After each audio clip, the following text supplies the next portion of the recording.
மக்களை பிரிக்கும் சனாதனம் நிச்சயம் ஒழிக்கப்பட வேண்டும். நன்றி, வணக்கம். சில பேரை மதம் மாத்தினாங்க, அவ்வளவுதான் முடிஞ்சதை ஒழிய இந்து மதத்தை ஒழிக்கணும், சனாதனத்தை ஒழிக்கணுங்கிறது யாராலையும் முடியாது. உதயநிதி இல்ல ஸ்டாலின் ஆகட்டும், முத்துவேல் கருணாநிதி ஆகட்டும், யாராலையும் சனாதன தர்மத்தை அழிக்கணும்னு நினைச்சா அவங்க தான் அழிஞ்சு போவாங்க. இந்த ஜென்மத்துல யாராலையும் முடியாது. சனாதன ஒழிப்புங்கிறது இப்ப மட்டும் சொல்லல, முன்னாடியே ஒரு தடவை சொல்லியிருந்தாங்க. அதுக்கு கிடைச்ச பரிசு தான் அவங்க அப்பாவை வந்து உட்கார வச்சிருக்காங்க. சனாதனத்தை ஒழிக்கணுங்கிறது இந்த ஜென்மத்துல யாராலையும் முடியாது.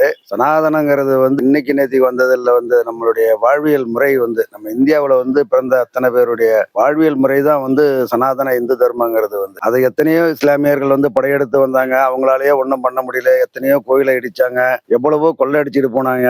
அப்பவே வந்து நம்ம இந்து மதம் வந்து எதிர்த்துதான் நின்னதை ஒழிய யாரும் வந்து அப்பவே உள்ளவங்களால ஒழிக்க முடியல. வந்து சில பேரை மதம் மாத்தினாங்க, அவ்வளவுதான் முடிஞ்சதை ஒழிய இந்து மதத்தை ஒழிக்கணும், சனாதனத்தை ஒழிக்கணுங்கிறது யாராலையும் முடியாது. உதயநிதி இல்ல ஸ்டாலின் ஆகட்டும், முத்துவேல் கருணாநிதி ஆகட்டும், யாராலையும் சனாதன தர்மத்தை அழிக்கணும்னு நினைச்சா அவங்க தான் அழிஞ்சு போவாங்க. எந்த ஒரு காலத்திலயும் வந்து சனாதன தர்மத்தை அழிக்கிறதுக்கு உண்டான வாய்ப்பே கிடையாது. அதை வந்து இந்த இந்து மக்கள் எப்பவுமே அனுமதிக்க மாட்டாங்க. ஒவ்வொரு இந்துவும் உயிரோட இருக்கிற வரைக்கும் வந்து இங்க சனாதன தர்மத்தை வந்து இந்தியாவில் அழிக்கணுங்கிறது நடக்காத காரியம். வந்து ஒருத்தரும் கடைசி உயிர் மூச்சு இருக்கிற வரைக்கும் வந்து அதனுடைய இந்து மதத்துக்காக எல்லாருமே பாடுபடுவாங்க. அதனால சனாதனத்தை வந்து எந்த ஜென்மத்திலையும் யாராலையும் அழிக்க முடியாது. ரெண்டாவது, அவர் முஸ்தபாங்கிறவர் ஒருத்தர் சொல்லியிருக்காரு தாவேகாவில இருந்து. அவர் வந்து ஒரு இஸ்லாமியர். வந்து அதே இஸ்லாமியர்ல ஏற்றத்தாழ்வு எவ்வளவோ இருக்குது. வந்து இப்ப வந்து நம்ம முஸ்லீம் இயக்கத்தை நம்ம ஒழிச்சிடலாம் இஸ்லாமிய மதத்தை அப்படின்னு சொன்னா அவருக்கு எவ்வளவு கஷ்டமா இருக்கும். வந்து அதனால வந்து மற்ற மதத்திற்கு வந்து அவங்க முன்னுரிமை கொடுக்கணும். வந்து வேற்று மதத்தை பத்தி பேசுறதுக்கு அவருக்கு எந்த ஒரு அருகதையும் கிடையாது. வந்து தன்னுடைய மதத்துல என்ன ஒரு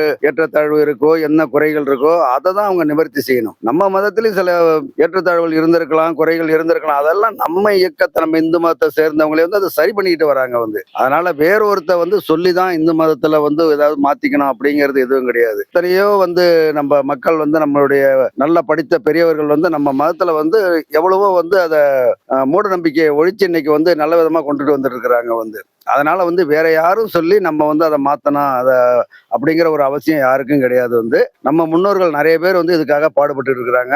வருங்கால சந்ததிகள் வந்து இந்து மதம் வந்து வெரி வெரி ஸ்ட்ராங்கா இருக்கும். எந்த காலத்திலும் ஒழிக்க முடியாது. நன்றி.